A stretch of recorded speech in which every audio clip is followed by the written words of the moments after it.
Welcome to the Ball ColorLink Cut Flower series. Today we'll be discussing cut flower callas. Calla bulbs are harvested in late summer. After they're dug, they are allowed to dry so the skin thickens, much like a potato would do. The bulbs are then treated with gibberellic acid to increase the stem count. When you buy new bulbs from a bulb supplier like Ednie Flower Bulbs or Ball, they will be treated before they're shipped to you. The callas have about a 1-year shelf life, and the supplier stores them about 49 degrees. When you're growing callas for cut flowers, you want to make sure you use the larger bulbs, size 20, 22 centimeter or larger. If you use the smaller 16 or 18 size bulbs, you'll get fewer stems per bulb. When your calla bulb shipment arrives, you should open the box and let it sit for 2 or 3 days so any scratches that occurred during shipping are allowed to cure and dry before planting. You can also store them for 3 or 4 weeks at 49 degrees before planting. The bulbs should be firm and clean with no mold or soft spots.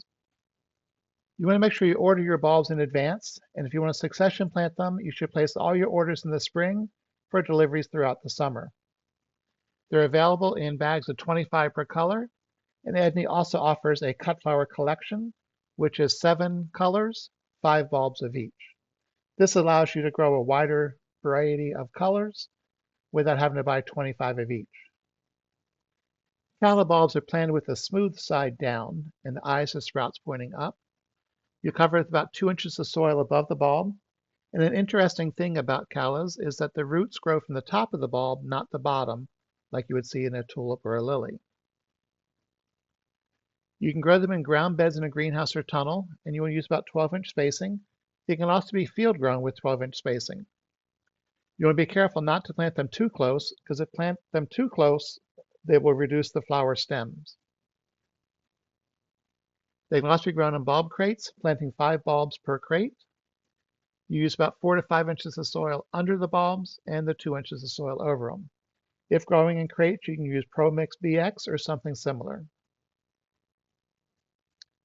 When first planted, callas do best grown at about 72 degrees until they're sprouted. Cooler temperatures of 60 degrees at night is okay. You'll be careful not to plant them too early out in the field. You want to wait till the soil temperature is at least 55 degrees or warmer. If growing in crates, you should not place the crates up on the benches. They should go down on the ground. Putting up on the branches allows the soil to get too warm during the sunny days. Also, during the warmer summer months, it's helpful to shade the soil by placing loose straw over top of the crates or the soil after they're planted. And also growing on a 50% shade cloth or an afternoon shade will help keep the soil cool during the summer and also increase the stem length. It's important to water the callas really well when they're first planted, but then no more water until they are up and leaves are beginning to unfurl. After the plants are growing and have more leaves showing, then more water is needed, but definitely do not overwater them.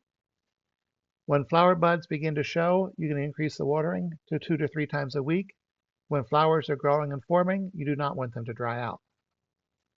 Flowers are usually ready to harvest about 8 to 9 weeks after planting, and they'll continue to bloom for 3 to 4 weeks. This allows you to succession plant callas every 4 weeks throughout the spring and summer to have a continuous supply of cut flowers all season.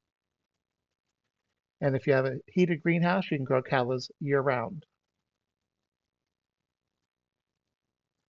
Calla flowers are not cut. The flowers are actually pulled. You grasp the lower portion of the flower stem and pull straight up, and the stem will disconnect from the bulb.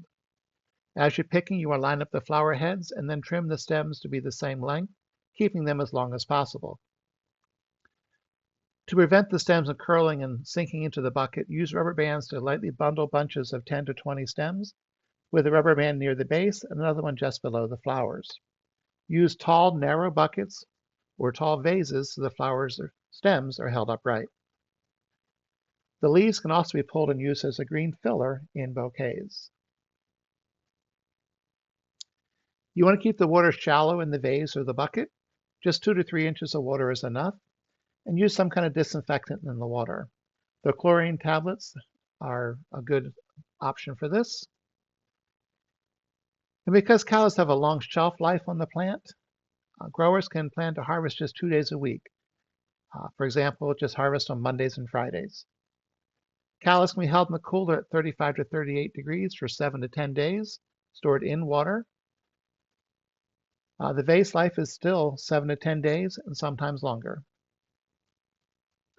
Callas do benefit from an application of fertilizer that's higher in nitrogen but low in phosphorus.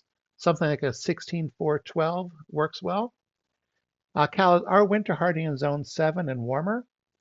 Colder zones, you would need to dig the bulbs in the fall and then replant them in the spring. Bulbs will have increase in size, but do not break apart or divide the bulbs. Replant the whole, much larger bulb the following year. And save callas that are not treated again with gibberellic acid will have fewer flower stems the following year. Growers can treat the bulbs themselves with the ProGib or gibberellic acid. Just follow the instructions on the ProGib label. And like all flowers, there's always some kind of problem that can arise. With callas, Japanese beetles can damage the flowers, especially the yellow and white ones. This is usually only a problem for a few weeks in the middle of the summer. Pythium or root rot is caused by too much water or soil that doesn't drain well. So that's why it's important to avoid overwatering in the first 3 to 4 weeks when the plants aren't using much water. Irwinia, or soft rot, will smell like rotting potatoes. It's actually a secondary disease that occurs after Pythium or some other problem, usually caused by too much water or poor soil drainage. Calla aethiopica is another type of calla. It has much larger white flowers on stems that can reach up to 36 inches or more. It's grown from a rhizome or a section of the root. It's not grown from a bulb or tuber. Basically grows wild and wet areas in the Pacific Northwest, and it's actually on the invasive species list in California.